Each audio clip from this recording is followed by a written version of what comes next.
Welcome to A New Prescription, where we explore modern healthcare, cutting-edge medical research and technology, and the complexities of healthcare politics.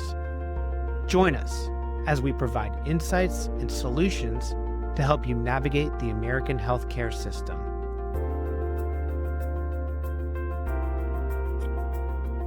Hello, everyone. It's time for another episode of A New Prescription. I'm here with my son, Andrew, and we have a special guest. I've been waiting to do this one for a long time because it's something I care deeply about, which is cancer prevention. Our guest today is Dr. Theresa Bevers. I've known Terry for many, many years. She's a professor of clinical cancer prevention and the director of Cancer Prevention Center at MD Anderson Cancer Center, where we both worked for many years. And we're going to talk about cancer prevention, which when I trained didn't exist as a discipline. So this is relatively new for me. And I want to talk about how Terry breaks it down. So Terry, why don't you talk to us about the two pillars of cancer prevention and what it means for people and thinking about it. So we talk about primary prevention, which is preventing or reducing the chance of a cancer from developing. And then we talk about secondary cancer prevention, which is your screening or early detection. And we do that to improve the outcomes. You talked to us during our briefing with you about risk assessment as the core of prevention. So tell us what that means. What are quantitative and qualitative risks, and what does that mean for the general public? Yeah. So I actually consider risk assessment to be the cornerstone of cancer prevention. I need to know what risk you are to be able to make the most appropriate recommendations for both primary and secondary cancer prevention. In other words, if an individual has a genetic mutation for breast cancer, we talk about prophylactic mastectomies as a way to reduce the risk of developing breast cancer. That would be grossly overkill for an average risk woman. Excuse me, I tend to divide them into three categories: average, increased, and high risk. That's what I wanted to get to. Tell us about those categories. Yeah. So let's start with high risk. High risk is largely your gene mutation carriers. Excuse me. So your BRCA1 and BRCA2 gene mutations for breast and ovarian cancer, or Lynch syndrome for colon and endometrial cancer, etc. I consider those high risk, and I'm going to put things on the table for them that I would not otherwise offer. Another high risk category, although some would consider it just a very increased risk, is women who had prior thoracic radiation for the treatment of cancer between the ages of 10 and 30. They have a very high risk of developing breast cancer, about 45% lifetime risk. So again, we may talk to them about prophylactic mastectomies. Increased risk is going to be your individuals who have risk factors, say a family history, but there is no known genetic mutation in the family. And there's no pattern suggesting a gene mutation. Precancerous colon polyps, your adenomatous polyps, put an individual at increased risk. An active HPV infection is another one. High-risk breast lesions, such as atypical hyperplasia, puts a woman at increased risk of breast cancer. So that's increased risk. Those are women I'm going to say talk to them about medication to reduce the risk of breast cancer. but not necessarily prophylactic mastectomy if they're at increased risk. And then if they're not increased risk or high risk, they're average risk. And the foundation of reducing cancer risk for all three categories, but especially for average risk, is healthy lifestyle. We want people to lead healthy lifestyle because we know that the top three preventable causes of cancer are smoking, being overweight, and alcohol use. So all something an individual can do and address themselves. The largest group, obviously, are those people at average risk. Yes. Lifestyle changes you talked about are one thing. The other thing that comes about in that group is what are the screening recommendations for people that are at average risk right now? I know Yes. they change all the time, and the age seems to be dropping to get some of these procedures done. So, what are the current recommendations for people with average risk when it comes to cancer screening? Sure. A very good example of the age dropping is colon cancer screening. It used to be age 50, but we have been seeing increasing early onset colon cancer. So we now recommend colon cancer screening to begin at age 45. For women who are at average risk, begin screening mammography at age 40. And how Uh, often do they get that? we recommend annual. There is one organization, the U.S. Preventive Services Task Force, that recommends every other year, beginning at age 40. But there is data that says there fewer women will die from breast cancer if they get an annual mammogram and not a mammogram every other year. When you talk about screening for colon cancer at age 45, you mentioned colonoscopy, but there Yeah, are other ways to screen for colon cancer. Are they as effective? And what are the pluses and minuses of those? yeah. Let's talk about the two types of colon cancer screening tests we have. The first type are your stool-based tests, like your fecal immunochemical test or FIT, and your stool DNA test. Those are about the early detection of colon cancer. So we catch it early when it's more treatable and we're more likely to have better outcomes.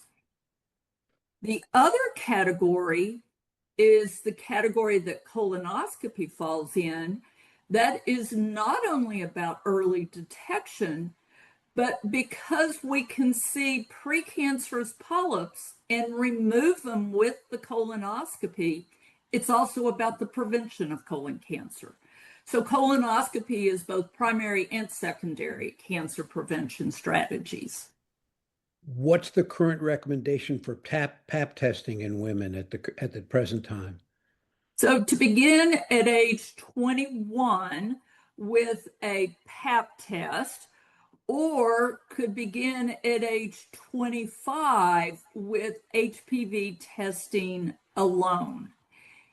At age 30, she can continue the HPV testing alone, what we call primary HPV testing, or she can do a combination of PAP and HPV. If she The does the primary HPV test and it's positive, we run the HPV test on the same fluid that we would get the PAP from. So if it's positive, we would just spin down that fluid and create a PAP and be able to see if there's precancerous cells.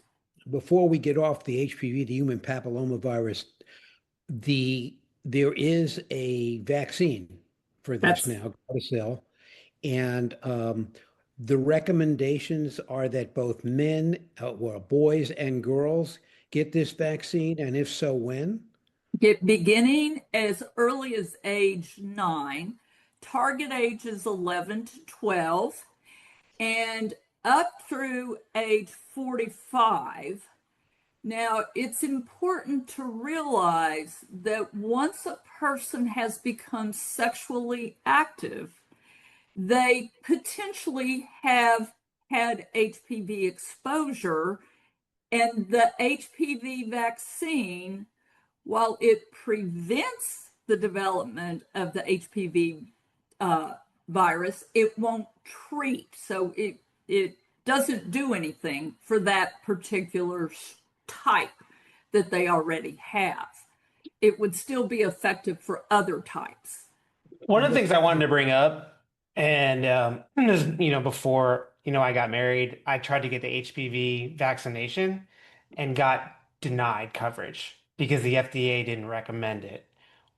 Why is there a gap between what physicians are recommending and what insurance companies and the government are willing to cover? Do you mind if I ask when you tried to get this and how old you were? I think I was 20, maybe 30 years old. Okay. So the initial recommendation was to vaccinate males or females ages 9 through 26 with the target age of 11 to 12.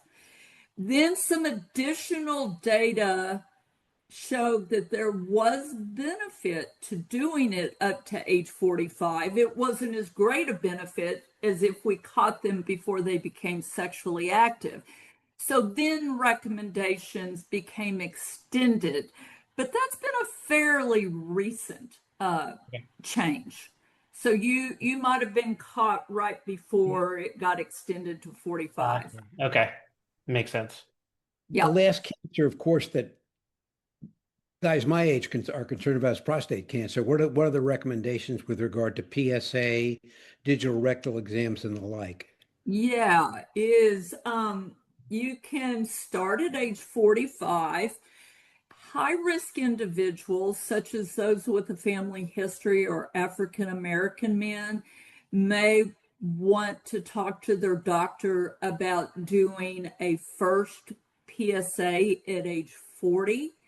And depending on the level, if it's real low, they could wait until they're 45 to continue. But if it's a little higher, then they probably would continue the screening. Annually. Yes, that's what we recommend. Okay. Men need to understand the benefits and harms of prostate cancer screening. We have learned that not all prostate cancers need to be treated. And as a result, we technically don't need to diagnose them. Unfortunately, the test doesn't distinguish between those that would need treatment and don't need treatment. The doctor would have to see the results of the biopsy after it was diagnosed to be able to say that. The PSA just is a prostate specific antigen blood test, and it just starts to go up if there's prostate cancer, but it doesn't say if it's one of those that's an overdiagnosis, i.e., doesn't really need treatment, or if it's one that is aggressive and needs treatment, or the man could die from it. The one thing that's starting to become an issue is the use of blood tests that are supposed to be diagnostic of catching cancers early, broadly cancers early. The one Yes. that's prominent is the Gallery test. Yes. What are the current, my understanding is the trial is ongoing right now as to whether there's any benefit from this. Yeah. Any That, thought about using it selectively in the average versus increased versus high risk group? Or is this really aimed at the average risk patient? it would be aimed at average risk. It could be used in high risk to screen for other cancers besides that which they are at high risk for. So, if we knew an individual was at high risk for pancreatic cancer, we would do a separate type of high risk screening program then these, what we call them MCED, MCED, which stands for multi-cancer early detection test. And they can detect up to 40 different types of cancer. So the problem we encounter is that the initial data was really quite exciting. We all were like, oh, this is it. This is the holy grail we've been waiting for. Well, then we got to doing more tests and we started seeing a lot of false positives. And, if you have that test run and it comes back saying you have pancreatic cancer, but I do all kinds of tests, both internal and external, to, CAT scans and MRIs and ultrasounds through endoscopy, and we see absolutely no evidence of a pancreatic cancer. And we say, well, we're just going to have to watch and check you periodically. That's a very anxiety provoking situation, especially if it ultimately turns out not to be cancer. And it's Yeah, kind my doc is a big proponent, and I certainly have subjected myself to it. Fortunately, nothing's come up yet, but he has picked up a couple of cancers that he otherwise would not have. One was like a stage 2 pancreatic, which is very rare to find. yeah, So if you're the one who benefits, it's a home run. it is. It On is the a other home run. hand, it ain't cheap. It's very expensive right now, and I think there is a study going on now to really figure out the benefits and the cost benefit analysis of this. Let's Yeah. move on to patients with increased risk, with Mhm. family histories but no genetic mutations. What more do those folks have to do than people with average risk?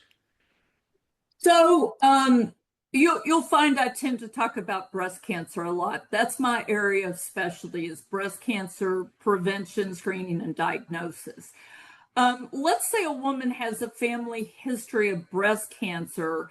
Maybe her sister had breast cancer at age 42, but that's really the only family member that has breast cancer, and her sister tested negative for a gene mutation.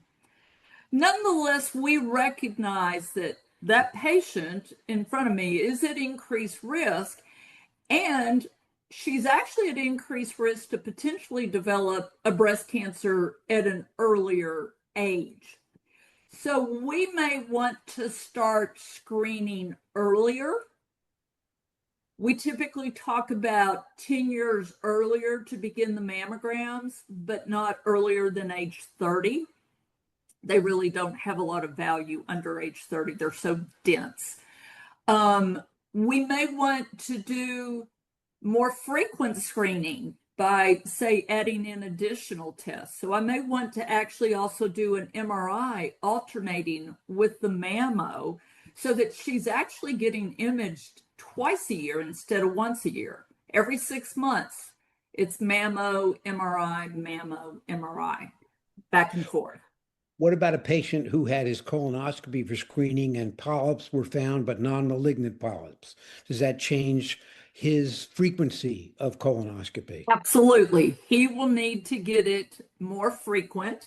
We typically say the average risk individual, i.e., for colon cancer, they have no family history, they don't have a genetic mutation, they don't have an inflammatory bowel disease like Crohn's or ulcerative colitis, and they don't have adenomatous polyps. They get to go 7 to 10 years. Depending on the number and how big the polyps were, he may only get to go 3 years, maybe between 3 and 5 years, depending on the size and the number. So we would want to screen more frequently. In addition, let's say that he was on the ball and got his colonoscopy in a at age 45, and that's when they found the adenomatous polyps. That puts his family members, even though he doesn't have colon cancer, it puts his family members at risk of having precancerous polyps. So they would want to start early. Yeah, where's What that put about, me? go ahead, Andrew. Where's that put me? Puts you, you're 38. Yeah. Uh, you have your dad, me, have had polyps. I do have colonoscopy done more frequently than every 10 years, even at my advanced age. I still insist on it being done every 5 years. Um, my, but I wasn't young when the polyps were found, but I wasn't old. I was in my 50s, I think. So he So I would, don't if know. it's under 60, he would start earlier. He would Okay, start at there you go, 40. Andrew. You got Okay. a free consult here There you go. from a world's expert. So I you love can't it. beat that with a stick. No, you can't. Okay. What about factors like pregnancy, menopause, and age, particularly when it comes to breast cancer and screening breast cancer? Are there any rules about that? I mean, if a woman never was pregnant versus a woman was pregnant, how do Mhm. you gauge that? So if a woman has never had a child, or her first child was after age 30, that puts her at a little bit higher risk of developing breast cancer. If she goes through menopause at a later age, that also puts her at a little higher risk of That's developing because breast the cancer. estrogen exposure is theoretically longer. Is that the idea? Correct. Okay. Correct. Um, so we start at age 40 for average risk. Now, let's say that she is actually undergoing in vitro fertilization. She's never been able to conceive and she's trying to have uh, get pregnant through in vitro fertilization. We certainly can do mammograms during pregnancy, but I would want to either shield her abdomen, or potentially I would probably just delay it a little bit until she's at least in the second trimester. Hmm. So we're Hmm. not in that development of critical organs phase. Finally, in those people in the high risk group with genetic predispositions and strong family histories, their screening has got to be far more aggressive, I would think, if they're cancer free at the moment. How Absolutely. how aggressive does it get? I mean, do you do MRIs on these people on a regular basis? So if I have a patient who, say that there was a known BRCA mutation in the family, she got tested at age 22, came to me and said, "What should I do?" Well, I would talk to her about, let's do breast exams on a regular basis and then begin MRIs at age 25. Wow. At age 30, we'll add in the mammogram, and we'll do those on staggered 6 month schedules until such time you want to proceed with a prophylactic mastectomy, with or without reconstruction. Obviously, if she's 22, she probably hadn't had children. She wants to get through childbearing and breastfeeding, etc. And we encourage that. Actually, breastfeeding does reduce the risk of developing breast cancer somewhat. So we don't like prohibit that by any means, but we would screen her on that every 6 month schedule, like I described, until such time she had prophylactic mastectomies. Now, those folks also have an increased proclivity of developing ovarian cancer, where our screening testing is not as good as it ought to be. Yeah, What yeah. what do you do about their risk there? So again, we don't have any good screening tests. We will do screening on the gene carriers until they are past childbearing. And once they say, I'm done, then what we talk to them about is a risk reducing salpingo oophorectomy, which is removing the tubes and ovaries. Now, why do we remove the tubes? We're talking ovarian cancer.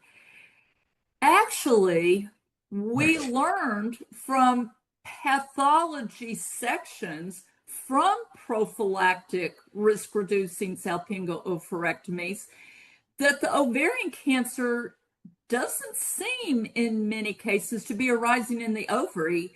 It's Right. arising in the distal tube, those kind of fimbria which surround the ovary.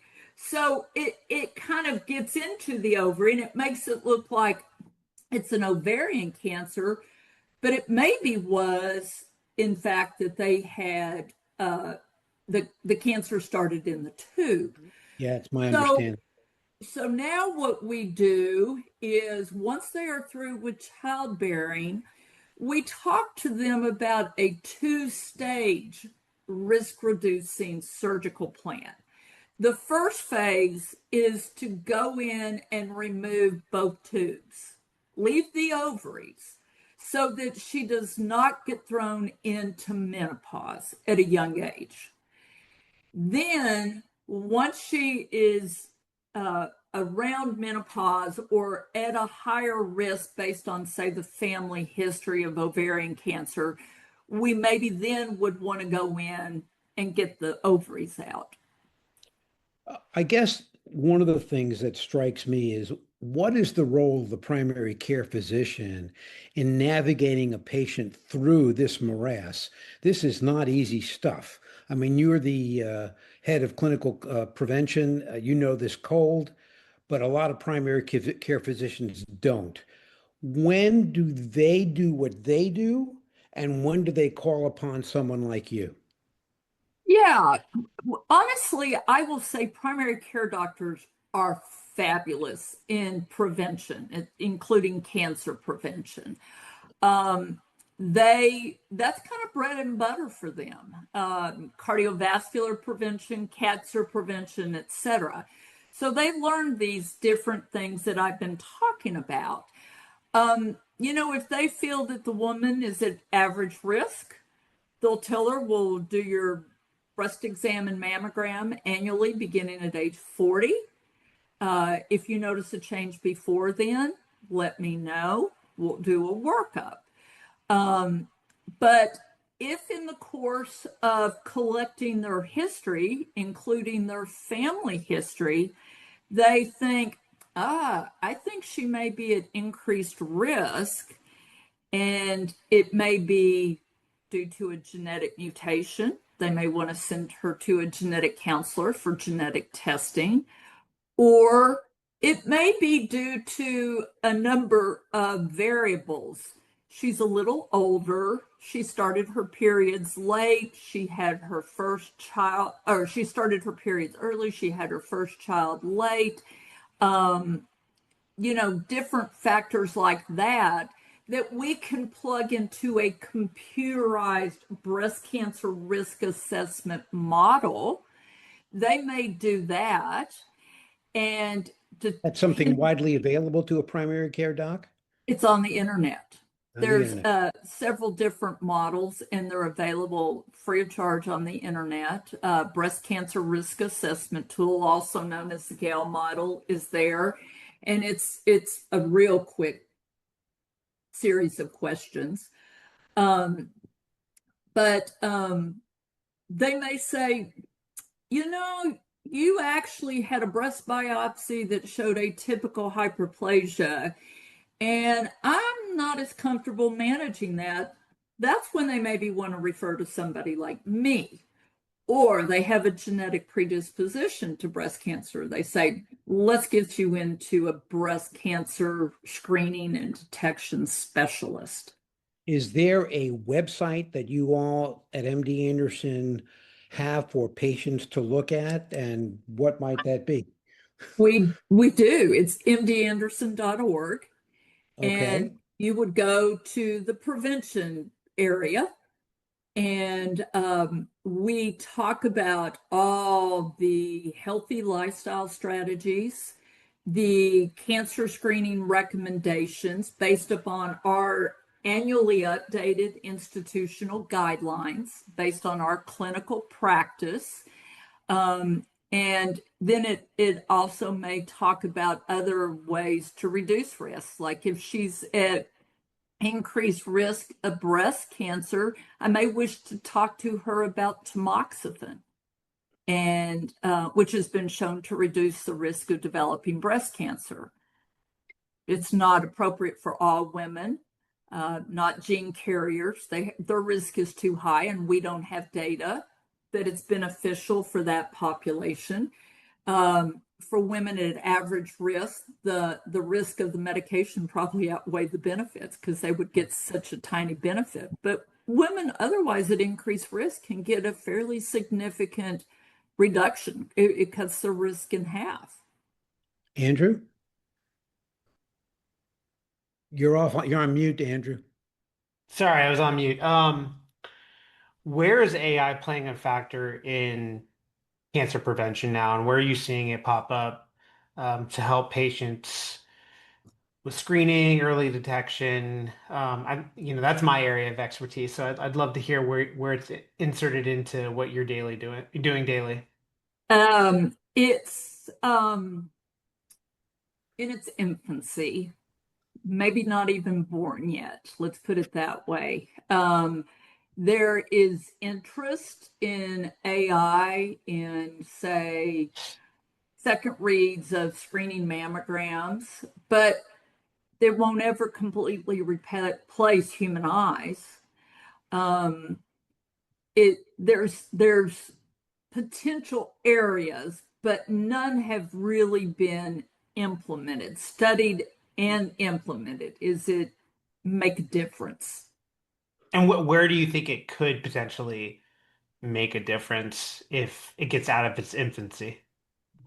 I think maybe in interpretation of imaging, like screening mammograms, um, that would be a potential.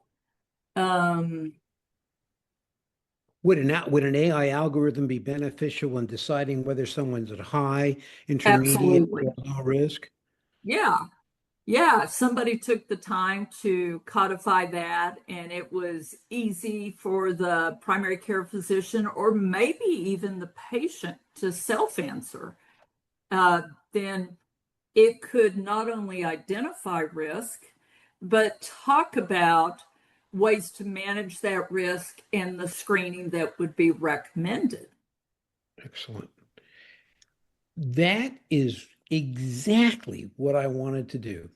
That was just fabulous. Andrew, I always give you the last word. No, no, no, no. I've asked all my questions. Terry, thank you so much for joining. Thanks, Terry. It was perfect. If you have any, your last thoughts on cancer prevention, how our listeners can benefit, we'd love to hear it. Well, I think it was interesting that Lynn opened it up and said he wasn't even trained in cancer prevention. It didn't exist. And I remember when I started at MD Anderson almost 30 years ago, 1996, I had one of the faculty from one of the disease site centers come up to me and say, I don't know why you're here. I don't know why we have a cancer prevention center. You're just taking resources away from me and my team and my patients. And I found it very interesting that before he retired, he did see the difference. He saw that the field of cancer prevention was evolving and developing. I think what really got him on the bandwagon was the breast cancer prevention trial that showed that tamoxifen cut the risk of developing breast cancer by 1/2 in women at increased risk of the disease. And he's like, oh, we really do have a role to have this here. We can conduct these kind of trials. We know these kind of medications. And he then asked me to give a cancer screening lecture to the fellows every year. So I felt like we had won him over. But really, it was that the field was really evolving at quite a rapid pace. I think When we I would be started in remiss 19, if we need to give credit where credit is due, and that is to two individuals in the history of MD Anderson. One is Dr. LeMaitre, the second yeah, president of MD Anderson, who saw the wisdom in having a program in cancer prevention, probably due to his sitting on the panel, the federal panel that made the Surgeon link between Generals. smoking and lung cancer. And Yeah. then the first head of cancer prevention, Bernard Levine, without whom prevention wouldn't have grown. He was a staunch advocate for prevention, beating me over the head many times about making sure prevention was part of the program and research administration. So those two guys really get major credit in They keeping absolutely prevention do. at the And forefront at MD Anderson. it's really exciting to see where we've come. When I started in 1996, I wouldn't dare suggest to you that if you lost weight or if you exercised, that that would reduce your risk of cancer. There wasn't data to support it. Now, I would be completely remiss if I didn't discuss that as part of the clinic visit with my patients, because there is good data and we can do things as far as primary prevention, healthy lifestyle to reduce the risk. Fantastic, Terry. As Dr. Bevers, fantastic. Just great. Just exactly what we wanted. Listeners, we're going to do the same thing with cardiovascular disease coming up in the fall. Stay tuned. Thanks again, Terry, for your efforts. We really appreciate it. Thanks, Andrew. Thank you. Take care. Lots of fun. Thank you so much for joining A New Prescription. We're so excited that you stopped by. Please join us on our social pages at A New Prescription, and also subscribe to our YouTube channel at A New Prescription YouTube. Remember, your health is the most important thing to you. We'll see you next time.